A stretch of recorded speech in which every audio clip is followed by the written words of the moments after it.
तुम्हारा इतना तो साहस, तुम हमारे महाराज के समक्ष खड़े होकर उन्हें ही उनका दरबार खाली करने का आदेश दे रहे। ये तो अच्छा है कि हम राजगुरु हैं, अपने साथ तलवार नहीं रखते, अन्यथा तुम मृत्यु को प्राप्त हो चुके होते। महाराज, आपने मुझे अभय दान प्रदान किया है। महाराज ये गुरुवर, आप शांत हो। जी महाराज। बाला, आप किस आधार पर इस राज दरबार के स्वामित्व की बात कर रहे हैं? अपने दावे की पुष्टि हेतु आपके पास कोई प्रमाण है? अवश्य महाराज, है हमारे पास।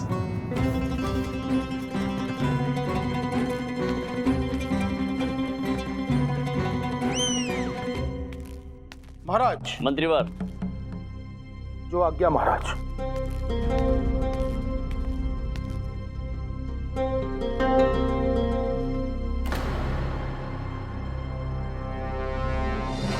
पंडित रामकृष्ण, पंडित रामकृष्ण। हाँ हाँ, क्या हुआ मंत्रीवर? अरे वहां देखिए।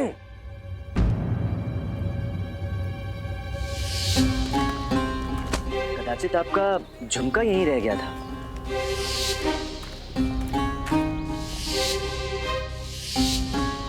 रुको रुको। आप लोग तो वही है ना जो उस दिन मुझे। क्या हुआ पंडित रामकृष्ण? कुछ नहीं महाराज, कोई विशेष बात नहीं, कुछ नहीं। रात की यह मोहर भी लगी है और हमारे पिताश्री के हस्ताक्षर भी हैं। आपको ये अभिलेख प्राप्त कहां से हुआ? महाराज, मैंने ये अभिलेख सहस्त्र स्वर्ण मुद्रा देकर एक ग्वाले से क्रय किया है। उस ग्वाले के पिता को ये अभिलेख आपके पूर्व महाराजा ने पुरस्कृत किया था। एक बार वे आखेट से लौट रहे थे। उस मार्ग में उन्हें अत्यंत तृष्णा का अनुभव हुआ। उस ग्वाले के पिता उसी जंगल में गाय चरा रहे थे। उन्होंने महाराज को जल देकर उनकी तृष्णा को शांत किया। महाराज ने प्रसन्न होकर उससे पुरस्कार मांगने को कहा। उसकी कोई भी इच्छा ना व्यक्त करने पर पूर्व महाराज ने इस कोरे अभिलेख पर अपने हस्ताक्षर कर इस पर राजमुद्रा अंकित कर दी और उस ग्वाले को पुरस्कार में दे दी और उसे कहा कि उसकी जो भी कामना हो इस कोरे अभिलेख पर लिख दे, उसे वो वस्तु जरूर उपलब्ध करा दी जाएगी। महाराज, उस ग्वाले के पिता ने उस कोरे अभिलेख का कोई प्रयोग नहीं किया, तो मैंने ये कोरा अभिलेख उस ग्वाले के पुत्र से खरीद कर इस पर आपका राजमहल लिख दिया। इस प्रकार इस राजमहल पर अब मेरा स्वामित्व है। परंतु पूर्व महाराज यानी महाराज के पिता श्री ने वो पत्र ग्वाले के पिता को दिया था, तुम्हें नहीं। उसके आधार पर जो भी मिलेगा वो ग्वाले के पिता को मिलेगा या ग्वाले को मिलेगा। पूज्य गुरुवर, सहस्त्र स्वर्ण मुद्राएं लेकर उस ग्वाले ने मुझे यह अवसर विक्रय किया है, इसलिए जो उस ग्वाले के पिता को या उसे मिलना था अब उस पर मेरा अधिकार है।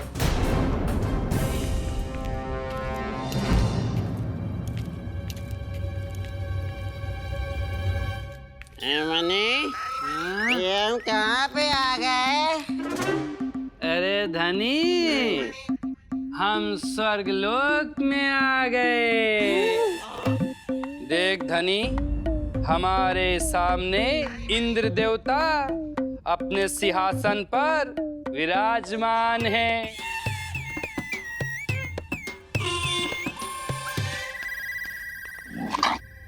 क्या कर रहे हो? नाक कटोगे हमारी महाराज के समक्ष। अरे सुंदर अप्सरा, तनी नृत्य करके दिखाओ ना हमें। ये लो नृत्य।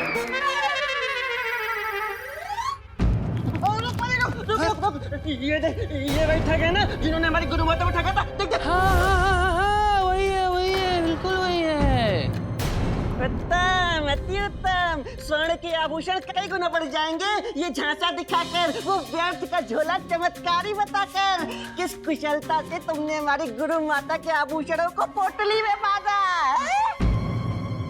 क्षमा महाराज, क्षमा। ये मूर्ख हैं, ना जाने क्या क्या कहे जा रहे हैं। धनी मनी सत्य कह रहे हैं महाराज। यही वो तीनों ठग हैं जिन्होंने विजयनगर में उत्पात मचा रखा है।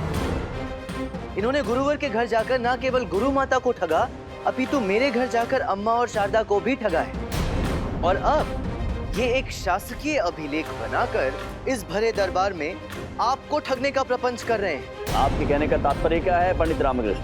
महाराज, पंडित रामकृष्ण के कथन में आंशिक सत्यता है। ये सत्य है कि हमारी भेंट गुरु माता वरुणमाला, देवी शारदा और अम्मा से हुई थी, परंतु हमें ठग कहकर पंडित रामकृष्ण अपनी ही त्रुटि को छुपाने का कार्य कर रहे हैं। आप सत्य कह रहे हैं बाला, त्रुटि तो मुझसे हुई है। आपको पकड़ने में मैंने थोड़ा सा विलंब कर दिया, अन्यथा आपको रंगे हाथों आपकी ठगी की सामग्री के साथ पकड़ता। महाराज, कल ये तीनों मेरे आवास में गए थे और इन्होंने बड़ी चतुराई से आभूषण की पोटली के स्थान पर लोहे के टुकड़ों की पोटली रख दी। सत्य है महाराज, इन्होंने हमारी धर्मपत्नी वरुणमाला को भी ऐसी ही चालाकी से ठगा महाराज। बड़ी चतुराई से आभूषणों की पोटली को लोहे के टुकड़ों की पोटली में परिवर्तित कर दिया। महाराज, ना ही तो हमने कुछ बदला है और ना ही कोई चालाकी की। जो भी घटना हुई है ये कदाचित गुरुवर और पंडित रामकृष्ण की त्रुटि से हुई होगी। मैंने निर्देश दिए थे महाराज, इस स्वर्ण आभूषणों से भरी पोटली को प्रातःकाल सूर्योदय के पश्चात ही खोला जाए, परंतु ये अधीर हो गए होंगे और इन्होंने उससे पूर्व ही उसे खोल दिया होगा, इसीलिए सारे स्वर्ण के आभूषण लोहे में परिवर्तित हो गए। तो आपके कथानुसार ये हमारी त्रुटि है। चलिए हम स्वीकार करते हैं, हम आपको अभी इसी क्षण स्वर्ण उपलब्ध करवाते हैं। आप उसे द्विगुणित करके दरबार में सबके समक्ष प्रदर्शित कीजिए। ये हम नहीं कर सकते। क्यों? पकड़े गए ना? नहीं गुरुवर, आप तो परम ज्ञानी हैं। हाँ, आपको तो इस बात का भली भांति ज्ञात होगा कि अंतरिक्ष के सारे ग्रह चलायमान हैं। वे परिक्रमा कर सौर मंडल में भ्रमण कर रहे हैं। ज्ञात है ना आपको इस बात का? अवश्य ज्ञात है, सब कुछ ज्ञात है। तो आपको इस बात का भी ज्ञात होगा कि सारी घटनाओं का समय पूर्व निर्धारित है। हाँ अवश्य, सब कुछ पूर्व निर्धारित होता है। हमसे क्या छुपा महाराज, कुछ भी नहीं छुपा है। तो फिर इस बात का भी ज्ञात होगा कि मंगल ग्रह का प्रभाव धातु पर सर्वाधिक होता है। हाँ होता है। इसी प्रकार स्वर्ण आभूषणों के गुणनफल का समय भी पूर्व निर्धारित है, जो कि अब व्यतीत हो चुका है। आज से ठीक 12 वर्ष पश्चात ही ये स्थिति पुनः निर्मित होगी। अगर आप 12 वर्ष प्रतीक्षा कर सके तो हम ये प्रयोग आपके सामने फिर से प्रदर्शित कर सकते हैं।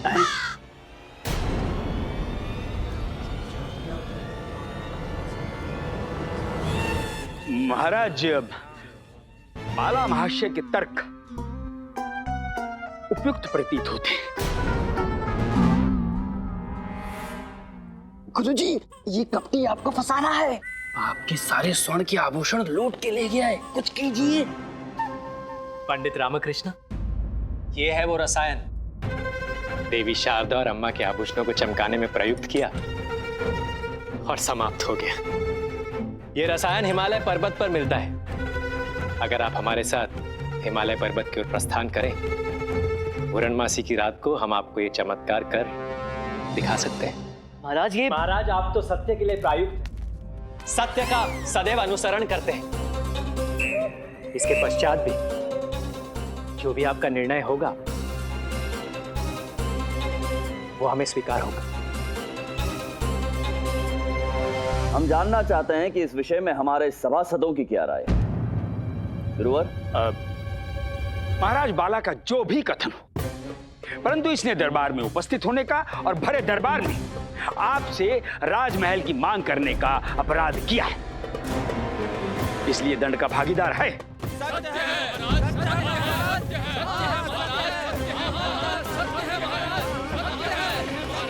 शांत।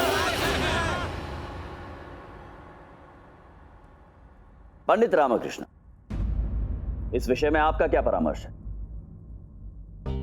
महाराज, मेरे परामर्श से तो ये राजमहल इन्हें दे देना चाहिए, यही न्याय होगा।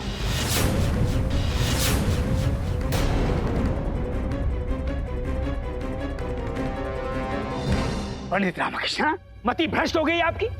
ये क्या अनर्गल परामर्श दे रहे हैं महाराज को? गुरुवर, महाराज ने सदैव अपने कर्तव्यों का पालन किया है और मेरी अभिलाषा तो यही है कि न्याय की यह परंपरा सदैव बनी रहनी चाहिए। बाला महाशय के पास पूर्व महाराज अर्थात महाराज के पिताश्री के हस्ताक्षर युक्त राज चिन्ह अंकित अभिलेख हैं। तो महाराज को अपने पूर्व महाराज के द्वारा दिए गए वचन की मर्यादा का सम्मान रखना चाहिए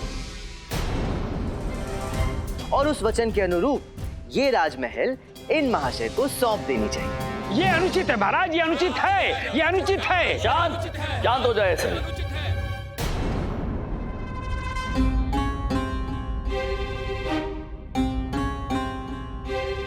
हम पंडित रामकृष्ण के परामर्श को स्वीकार करते हैं।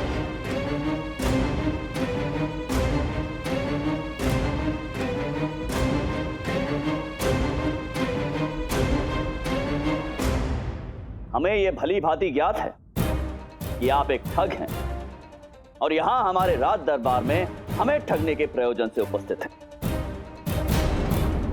परंतु तुलवा वंश ने सदैव अपनी प्रजा के समक्ष न्याय का उदाहरण प्रस्तुत किया है और आज भी हम वही करेंगे।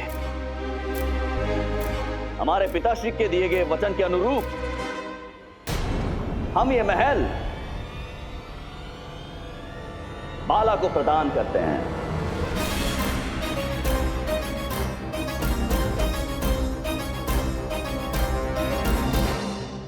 परंतु इस राजमहल को स्वीकार करने से पूर्व आपको एक शर्त भी स्वीकार करनी होगी, यदि महाराज की आज्ञा हो तो। अनुमति है पंडित रामकृष्ण।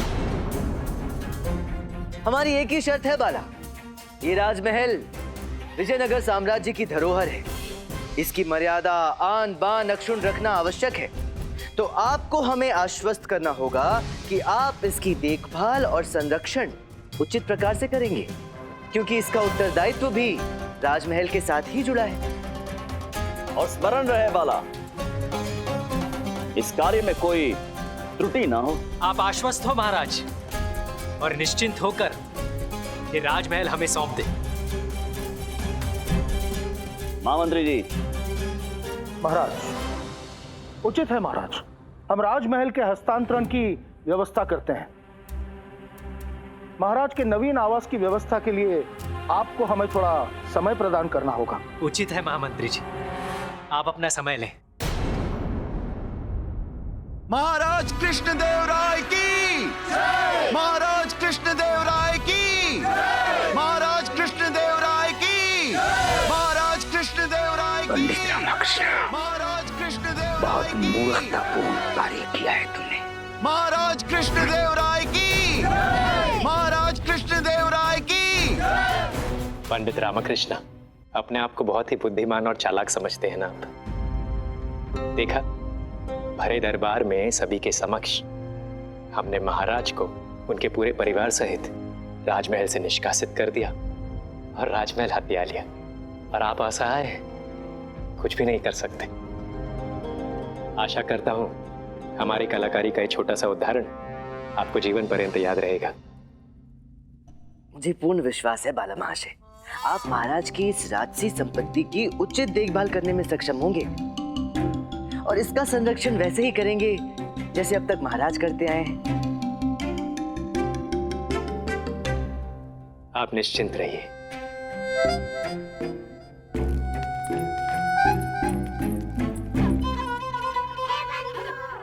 ये क्या अनर्थ किया रामा? महाराज को परिवार सहित राजमहल से निष्कासित करवा दिया।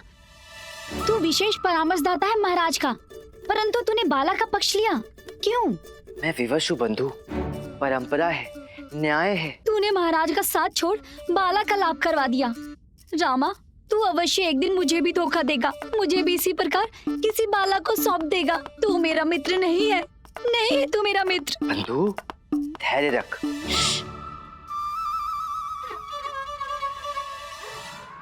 महाराज, जब आप नवीन महल का निर्माण कराएंगे ना, तो हमारा कक्ष रसोई घर के पास ही बनाइएगा, हमें सुविधा होगी। अवश्य ऐसा ही होगा। और हाँ महाराज, रसोई घर में ना एक चूल्हा अतिरिक्त बनाइएगा, ताकि हमें अपने हाथों से नवीन महल में नवीन नवीन व्यंजन बनाने में सुविधा होगी। अच्छा, फिर तो हमें असुविधा हो जाएगी। क्या? अर्थात आप हमारे लिए अपने हाथों से विशेष व्यंजन बनाएंगी, इतना श्रम करेंगी तो हमें कष्ट होगा, और कष्ट होगा तो असुविधा भी होगी।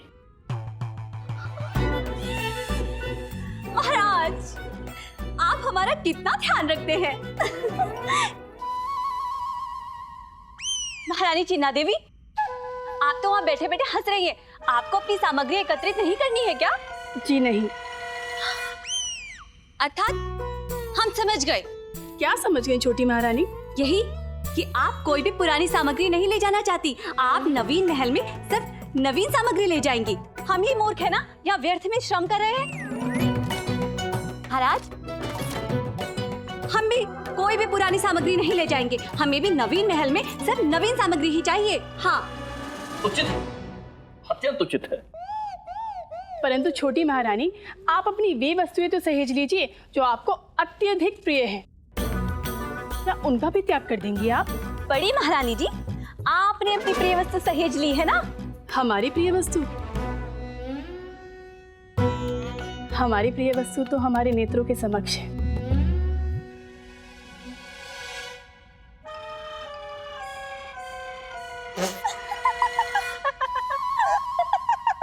ये अलमारी आपकी प्रिय वस्तु है? महारानी चिन्ना देवी, आप भी ना। अच्छा महारानियां, आप अपनी अपनी प्रिय वस्तुएं समेट लीजिए, हम भी चलते हैं अपने कक्ष में और अपनी प्रिय वस्तुएं एकत्रित करते हैं। चलते, प्रिय वस्तु एकत्रित। देखिए चंद्रिका जी, अब आप राजमहल में निवास नहीं कर पाएंगी, तो कहिए कब पधार रही हैं आप हमारे आवास पर? क्यों? किस प्रयोजन से? अब हमारा तात्पर्य है क्योंकि अब ये राजमहल महाराज का तो है नहीं, तो आप हमारे निवास पर आवास कर सकती हैं, यदि आप उचित समझे तो। हम महारानी की प्रसादिका है, वो जहाँ निवास करेंगी वहाँ हम भी निवास करेंगे। उचित। अरे, आप कहाँ आ रहे हैं?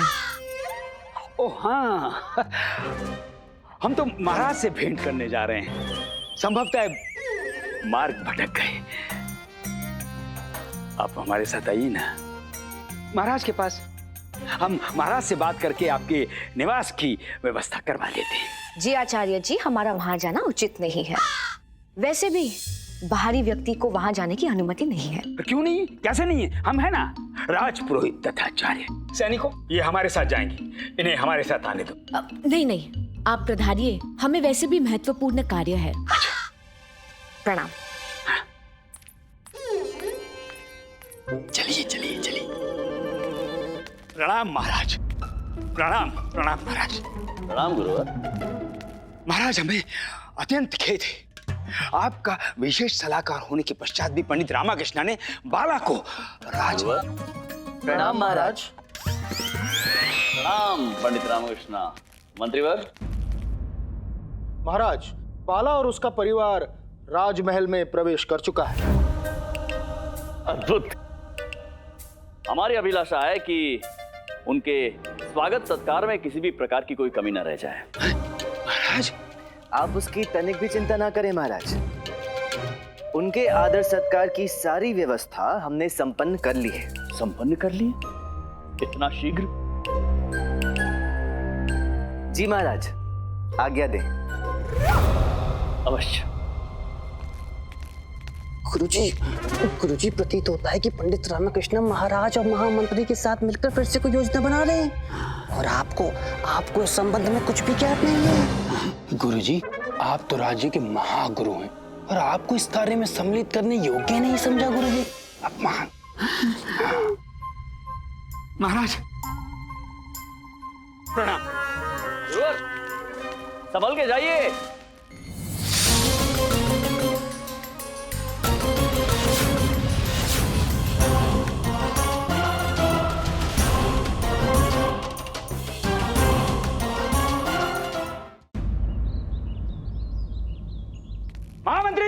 रुकिए रुकिए रुकिए, हम भी आपके संग आ रहे हैं। हम आइए आइए गुरुवर, आप कहाँ रहने वाले हैं?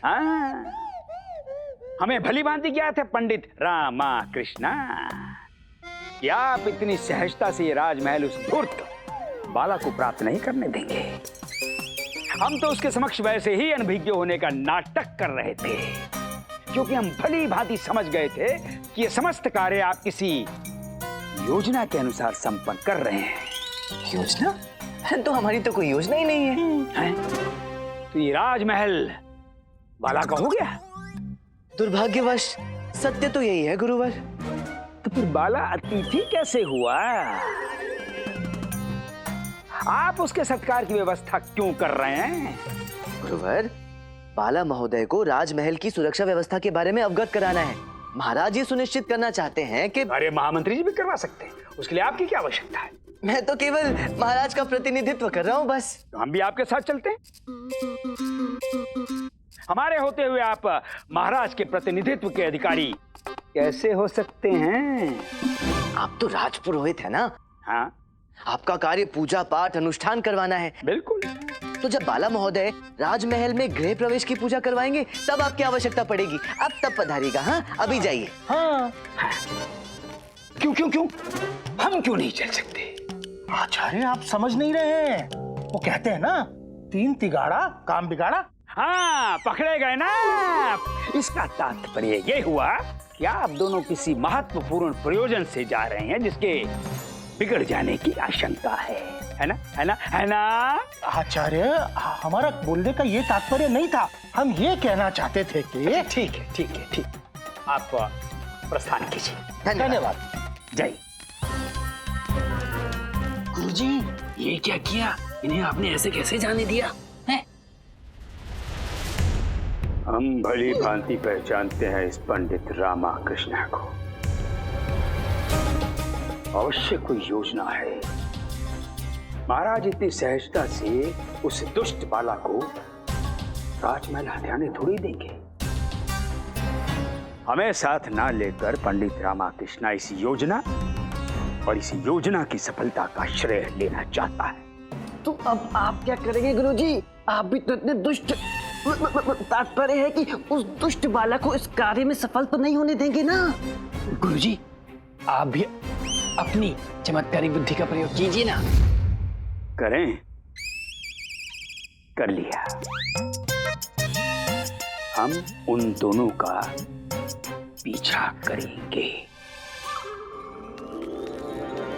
बाला बाला बाला, इतने दिए तो हमने बस भर में नहीं जलाए थे जितने यहाँ इस समय जल रहे हैं। वाह चारू, वाह! मुझे तो अपने भाग्य पे विश्वास ही नहीं हो रहा। एक ही रात में हम इतने भव्य राजमहल के स्वामी हो गए, है ना? हाँ बाला, पर इसका योगदान पंडित रामा कृष्णा को जाता है। ना तो वो तुम्हें भरे दरबार में चुनौती देता और ना ही तुम्हारे दिमाग में इतनी अच्छी योजना आती। क्यों? हाँ, ये तो सत्य है। क्यों पिताजी? अब ये सब कुछ हमारा है? हाँ पुत्र, ये सब कुछ हमारा है। क्यों राजा जी? महाशय, पंडित रामाकृष्णा और मंत्री जी आपसे भेंट करने की अनुमति चाहते हैं। अनुमति? अवश्य, बुलाइए उन्हें। जी। प्रणाम बाला महोदय। प्रणाम। हम विजयनगर राज्य के महामंत्री तिमारसु आपका इस राजमहल में स्वागत करते हैं। हम इस राजमहल से संबंधित सुरक्षा व्यवस्था की जानकारी उपलब्ध कराने आए हैं। महामंत्री जी, आप कल सुबह आइएगा। अभी हम अत्यंत शिथिलता का अनुभव कर रहे हैं। अभी हम विश्राम करेंगे। आपको जो भी जानकारी उपलब्ध करानी है वो आप कल कराएं। अरे नहीं नहीं बाला महोदय, आपसे अनुरोध है कि आज रात्रि आप महाराज की शैया पर विश्राम ना करें। क्यों? पंडित रामकृष्णा, आपको संभवतः ज्ञात नहीं है कि अब इस राजमहल पर हमारा स्वामित्व है और इस राजमहल में रखी हर वस्तु पर हमारा अधिकार है। हम जैसा चाहेंगे वैसा उसका उपयोग करेंगे। आप हमें इस पलंग पर सोने से वर्जित कैसे कर सकते हैं? क्षमा करें बाला महोदय, मैं तो आपकी सुरक्षा की दृष्टि से आपको ये सुझाव दे रहा था। वैसे आपके शरीर का भार कितना है? शरीर का भार? जी। 60 सेर। ओहो, 5 सेर कम है मंत्रीवर। यंत्र विशेषज्ञ से कहकर सारी यांत्रिक व्यवस्था को तदनुसार बदलना होगा। आपके कहने का तात्पर्य क्या है? वो क्या है कि सुरक्षा को ध्यान में रखकर राजमहल की समस्त शैयाओं को महाराज और महारानी के भार के अनुसार संतुलित किया गया है। पहेलियां मत बुझाइए पंडित रामकृष्ण, स्पष्ट कहिए। मंत्रीवर, अब आप प्रत्यक्ष प्रमाण दे ही दीजिए। उचित है पंडित रामकृष्ण। ये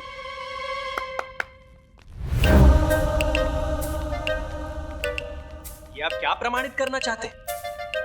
आप प्रत्यक्ष देख लीजिए, रखिए।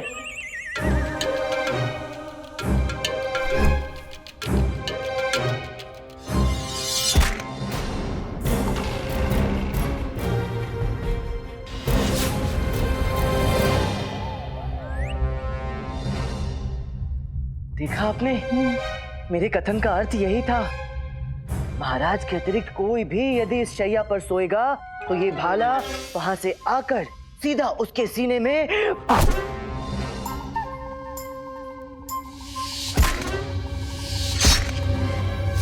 नहीं। अरे बाला महाशय तो चिंतित हो गए। ले जाइए, हटाइए इस पुतले को, दूर कीजिए। हाँ, ले जाइए।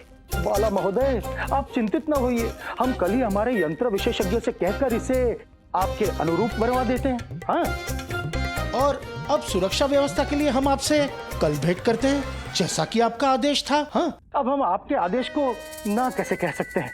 धन्यवाद। नहीं नहीं नहीं नहीं, कल नहीं, आप अभी सभी सुरक्षा नियमों को ज्ञात करवाएं, अभी। उचित है, जैसी आपकी आज्ञा। आई आई।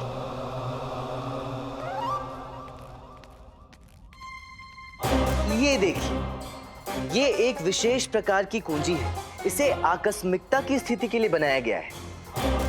यदि आपको ऐसा आभास हो कि कोई वातायन से आपकी वार्तालाप सुन रहा है तो ये कुंजी खींच दीजिए।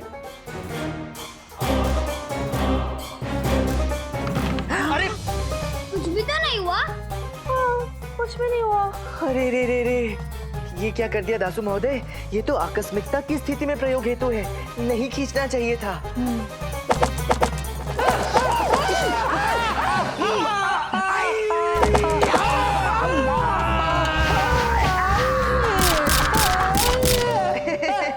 इस प्रकार की ध्वनियां तो राजमहल में आती रहती हैं। हाँ? आती रहती है? हमारे राजमहल में तो ऐसे कई बरामदे हैं जिसमें से वायु परिभ्रमण करती रहती हैं, तो ऐसी ध्वनियां आती रहती हैं।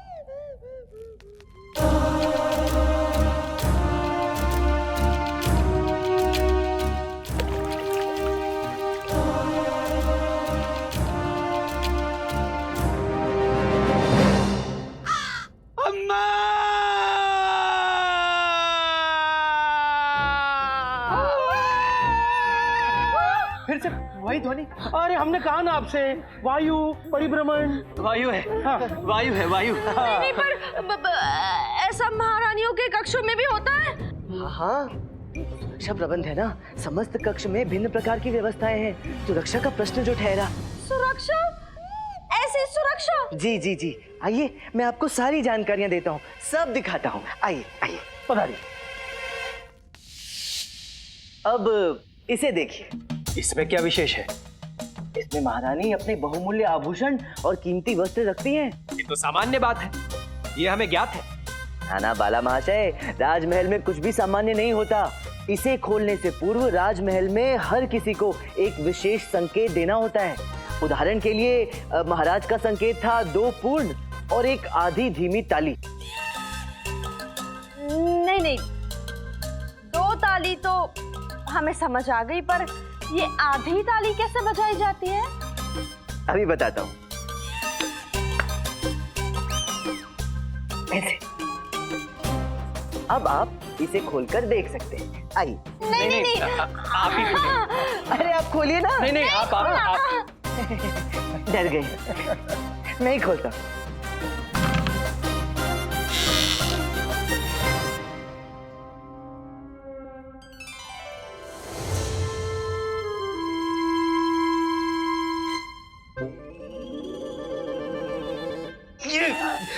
मेरी चोटी को क्या हुआ? आपकी चोटी टेढ़ी हो गई गुरुजी।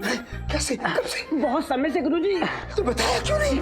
बहुत सुंदर लग रही थी, इसीलिए नहीं बताता। परंतु ये जंतु गुरुजी ऐसा लगता नहीं कि चोटी कभी सीधी हो पाएगी। ऐसा प्रतीत होता है कि आपको टेढ़ी चोटी में ही अपना शेष जीवन व्यतीत करना होगा। छोड़ो चोटी को, चोटी के विषय में बाद में सोचेंगे। ये अंदर पंडित रामाकृष्ण क्या उल्लू सीधा कर रहा है? अवश्य कोई रहस्य कक्ष के अंदर जाना होगा। किंतु गुरुजी इसी अवस्था में जाएंगे क्या? और किस अवस्था में जाएंगे? आओ चलिए। ये सब हमारा है। हाँ पुत्र, पीछे होकर ही देखो। हाँ, ये सब आपका है।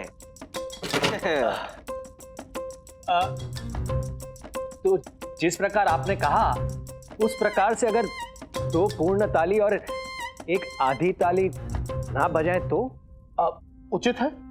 तो हम आपको बताते हैं कि अगर आपने ताली नहीं बजाई तो इसका क्या परिणाम हो सकता है। देखिए। आइए।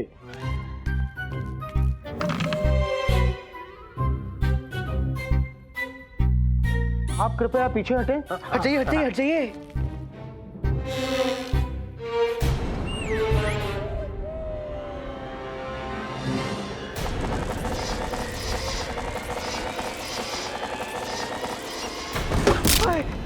गुरुवर, आचार्य,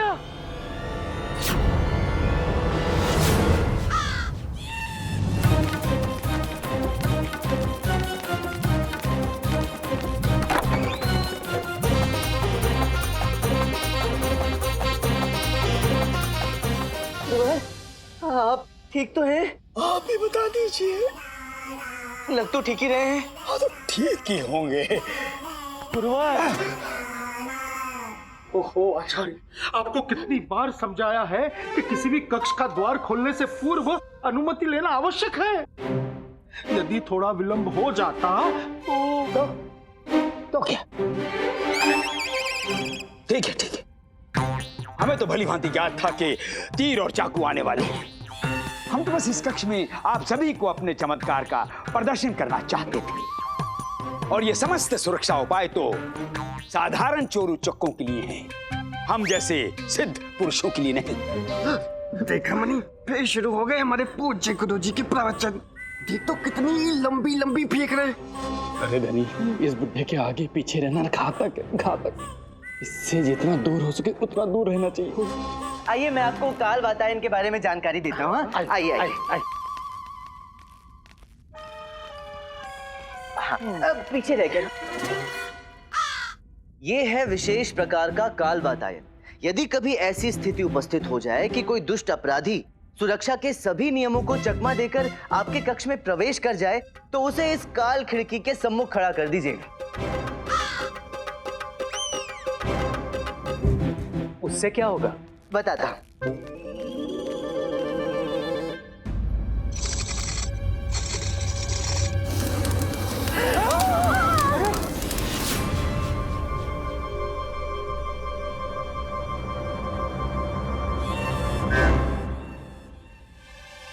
अरे धनी मनी, आप खिड़की के समक्ष क्यों आ गए?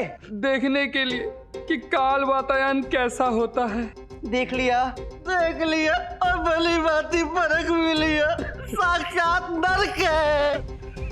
अब हम यहाँ एक क्षण भी नहीं रुकेंगे।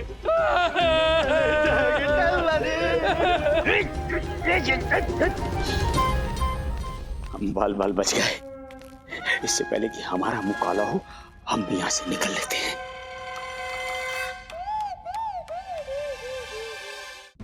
पंडित रामकृष्ण, आपका प्रदर्शन समाप्त हुआ कि अभी भी कोई सुरक्षा प्रबंध शेष है? ना महाशय, अभी तो अनेक हैं। राजमहल है ना, यहाँ कदम कदम पर ऐसी व्यवस्थाएं अनिवार्य हैं। हाँ, अब पंडित रामकृष्ण, आपसे निवेदन है कि आप अभी के अभी यंत्र विशेषज्ञ को बुलाकर उन्हें आदेश दें कि ये सारे सुरक्षा प्रबंध निष्क्रिय कर दें। हाँ, देखिए, हम तो साधारण से मनुष्य हैं, हमें ऐसी सुरक्षा व्यवस्था की कोई आवश्यकता नहीं है। हम तो रसोई में ही रह लेंगे। हाँ। रसोई घर में? नाना बाला महाशय, रसोई घर में तो कदापि नहीं। वहाँ राज परिवार का भोजन पकाया जाता है ना, वहाँ तो अन्य कक्षों की अपेक्षा कहीं अधिक सुरक्षा व्यवस्था होती है। तो फिर हम कहाँ रहे? वही तो, कहाँ सोए? सेवकों के आगार में सो नहीं सकते, बरामदे में सो नहीं सकते, रसोई घर में सो नहीं सकते, फिर हाँ, आप एक कार्य कीजिए, आप सेवकों के स्नानागार में सो जाइए। कैसी बातें कर रहे हैं पंडित रामकृष्ण? वहाँ तो सारे सेवक स्नान करते हैं, हाथ धोते हैं। वो गंदा पानी, जूठा पानी, वो सब कुछ इन पर गिर सकता है ना। ये तो गहन समस्या उत्पन्न हो गई मंत्रीवर। किंतु करे भी तो क्या करें? राजमहल में सेवकों का स्नानागार एकमात्र ऐसा स्थान है जहाँ सुरक्षा व्यवस्था नहीं है। सोना तो आपको वहीं पड़ेगा। हम आपके लिए चटाई की व्यवस्था भी कर देंगे। हाँ। नहीं नहीं, हम तो वहीं सो लेंगे। आप हमें बस वो स्थान और उस स्थान की ओर जाने वाली दिशा बताएं। जी, यहाँ से निकलकर दाएं मुड़ जाइए, फिर बाएं मुड़ जाइए, वहाँ से सीधा सीधा पहुँच जाएंगे। संभाल के। दाएं दाएं।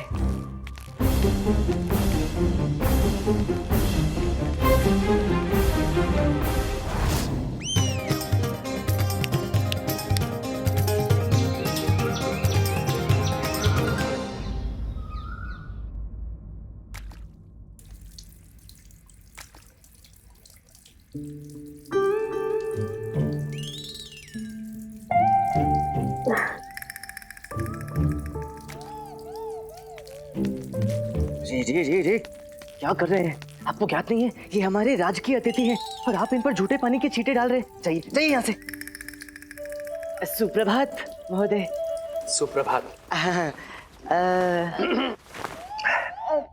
आपके आदेशानुसार यंत्र विशेषज्ञ से बात हो गई है। उन्होंने महल के सारे सुरक्षा प्रबंध समाप्त कर दिए हैं। अब आप निश्चिंत होकर महल में कहीं भी भ्रमण कर सकते हैं। चारू, अब सारी समस्या समाप्त हुई। अब हम आनंद पूर्वक इस राजमहल का सुख भोग सकते हैं। और अब हमें ये सेवकों के स्नान गृह में नहीं बल्कि महाराजा की शैया पर सोने का सुख भोगना है। महोदय, राजसी रसोइये ने सूची भिजवाई है, कृपया अध्ययन कर लीजिए। अवश्य।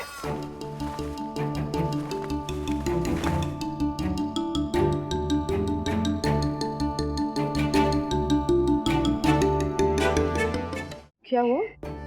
हे ईश्वर, ये क्या है? ये क्या है? वही तो मैं पूछ रही हूँ। आप चिंतित क्यों हैं? 500 सेर देसी घी, 600 सेर चावल, 200 सेर मिर्ची, दाल, 1 सहस्त्र सेर। ये तो मात्र एक दिवस का है। ये धन व्यय की दूसरी सूची। 10 सहस्त्र स्वर्ण मुद्राएं राजमहल के सुरक्षा कर्मियों का वेतन। हाँ। 5 सहस्त्र स्वर्ण मुद्राएं सेवकों का वेतन। 5 सहस्त्र स्वर्ण मुद्राएं राजमहल के प्रबंध हेतु। एक सूची और भी है, ये लीजिए। क्या है कि महाराज के पास 1 सहस्त्र हाथी और 10 सहस्त्र घोड़े हैं। उनकी भोजन की व्यवस्था के लिए 10 सहस्त्र स्वर्ण मुद्राएं प्रतिमाह, बाग बगीचे के रखरखाव के लिए 2 सहस्त्र स्वर्ण मुद्राएं प्रतिमाह, अस्त्र शस्त्र के संरक्षण हेतु 1 लक्ष स्वर्ण मुद्राएं प्रतिमाह और राजमहल में जलते हुए दियों के लिए 5 सहस्त्र स्वर्ण मुद्राएं प्रतिमाह। और तो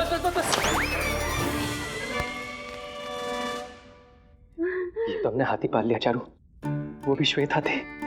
इस हाथी से जल्दी पीछा छुड़ाना पड़ेगा वरना ये हाथी हमें ही निकल जाएगा। हाथी? कौन सा हाथी है? तुम क्या बोल रहे हो? अरे ये राजमहल नहीं हाथी है, और इस हाथी को पालना हमारे बस की बात नहीं है। तो हम हाथी को बेच देते ना, हमें से धन प्राप्त होगा, हम यहाँ से पट से निकल जाएंगे। उपहास कर रही हो क्या? विजयनगर में रहकर विजयनगर के महाराजा से ठगा हुआ राजमहल हमसे कौन क्रय करेगा? इसका मतलब हम हमारी जाल में फंस गए बाला। प्रणाम मंत्री भाई। प्रणाम पंडित रामकृष्ण, प्रणाम। बाला महोदय प्रणाम। प्रणाम प्रणाम। आशा करते हैं कि आपकी राजमहल की पहली रात्रि सुखद एवं आनंददायक रही होगी। मुझे महाराज से मिलना है। परंतु क्यों? यदि आपको कोई असुविधा है तो हमें बताइए, हम उसका निराकरण करेंगे। वैसे छोटी छोटी बातों के लिए महाराज तक हमसे कोई त्रुटि हो गई क्या? हाँ बताइए ना। अरे नहीं, मुझे महाराज से ही मिलना है। हाँ। जैसा आप उचित समझे। वैसे पंडित रामकृष्ण ने आपको व्यय की सूची तो दी है ना? हाँ, कृपा करके उसका भुगतान करवा दीजिएगा। वो सब बाद में, पहले मुझे महाराज से मिलना है, उसके पश्चात ये सब करेंगे। बाला महोदय, अब आप ठहरे हमारे राजमहल के विशेष अतिथि, अब आपको ना भी तो नहीं कह सकते ना, जैसा आप उचित समझे। महाराज से हमारी शिकायत मत कीजिएगा। हाँ?